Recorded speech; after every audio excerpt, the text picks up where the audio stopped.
হরিজন বস্তিতে 4-5টা ছেলে 6-7টা ছেলে মিলে একটা টোটোতে তুলে নিয়ে গিয়ে তাকে গণধর্ষণ করলো। কেন কেন আমি জানতে চাই, কেন? যেই রাজ্যে একটা মহিলা মুখ্যমন্ত্রী আছে, পুলিশ মন্ত্রী মমতা ব্যানার্জি, উনাকে ধিক্কার জানাই।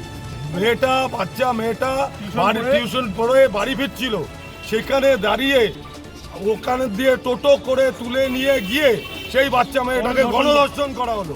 দমদমের অবস্থা এরকম ছিল না, সেই দমদমের অবস্থা এরকম কেন হলো? 14 বছরের নাবালিকাকে এরকম ভাবে অমানবিক ভাবে ধর্ষণ করা হলো কেন? এখানে দরকার বিজেপি রেপিস্টদের ধরো, এনকাউন্টার করো।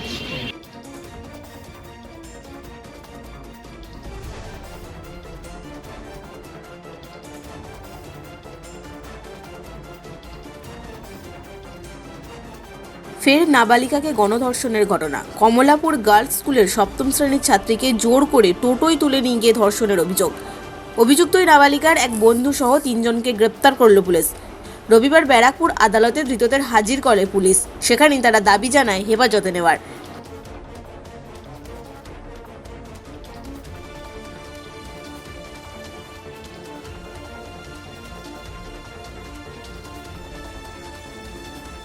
সূত্রের খবর, শনিবার টিউশন পড়তে সাইকেল নিয়ে বার হয়েছিল মেয়েটি।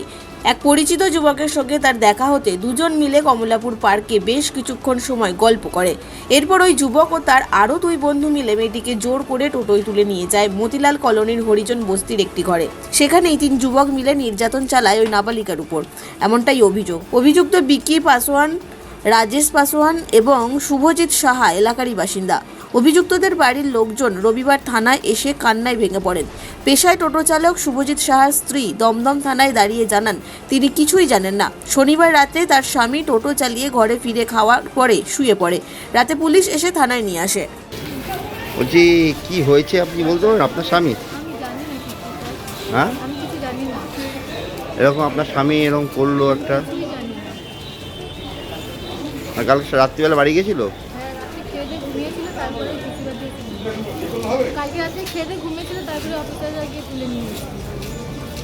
রাত্রিবেলা খেয়ে দিয়ে ঘুমিয়েছিল, তার আগে কোথায় ছিল? টোটো চালাচ্ছে। স্বামীর নাম কি? আপনার বাড়ি কোথায়? কালীধাম। এই 3 জনই কালীধামে থাকে? 3 জনই কালীধামে। মেয়েটি কোথায় থাকে জানেন? মেয়েটি রাতে অসুস্থ অবস্থায় বাড়ি ফিরে আসলে বিষয়টি জানাজানি হয়। রাতেই অভিযোগ দায়ের হয় দমদম থানায়। নির্যাতিতার মেডিকেল টেস্ট করানো হয় রবিবার। এই ঘটনায় রবিবার দুপুরে বিক্ষোভ দেখায় বিজেপি।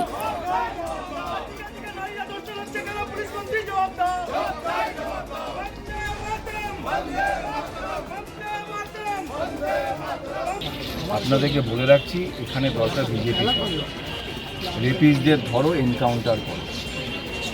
রেপিস্টদেরকে ধরে রেখে, যারা ধর্ষণকে ধরে রেখে দিয়ে তাদের উপরে ইনকোয়ারি করে 2 মাস 3 মাস পর ছেড়ে দেওয়া হচ্ছে, ওদের সাহস বেড়ে যাচ্ছে।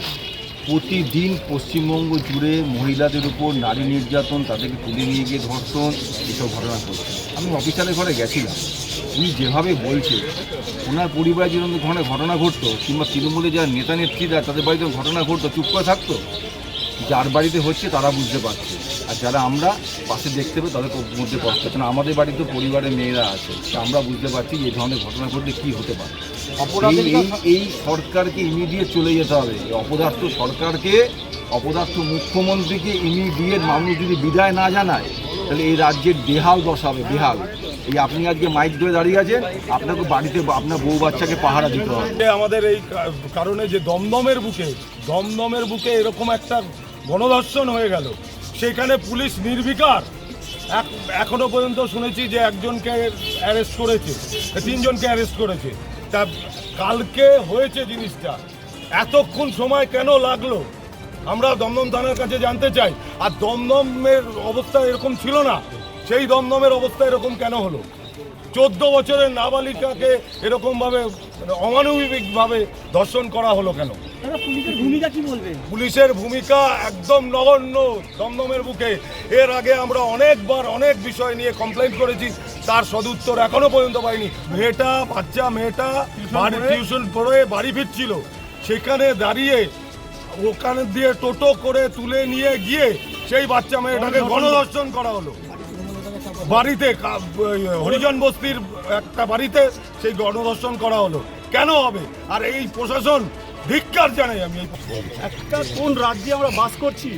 একটা 14 বছরও মেয়ে, একটা কন্যা, ছোট কন্যা, সে টিউশন পড়ে বাড়ি আসছিল, সেকে রাস্তায় মতিলাল কলোনিতে হরিজন বস্তিতে 4-5টা ছেলে, 6-7টা ছেলে মিলে একটা টোটোতে তুলে নিয়ে গিয়ে তাকে গণধর্ষণ করলো।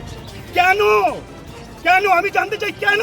যেই রাজ্যে একটা মহিলা মুখ্যমন্ত্রী আছে, পুলিশ মন্ত্রী মমতা ব্যানার্জি, উনাকে ধিক্কার জানাই, লজ্জা নেই। সামনে আরজি কতগুলো মেয়ে ধর্ষিত হয়ে গেল, কি করছে মমতা ব্যানার্জি? উনার পদক্ষেপে দাবি জানাই আমরা। Bureau report, Bengal journal.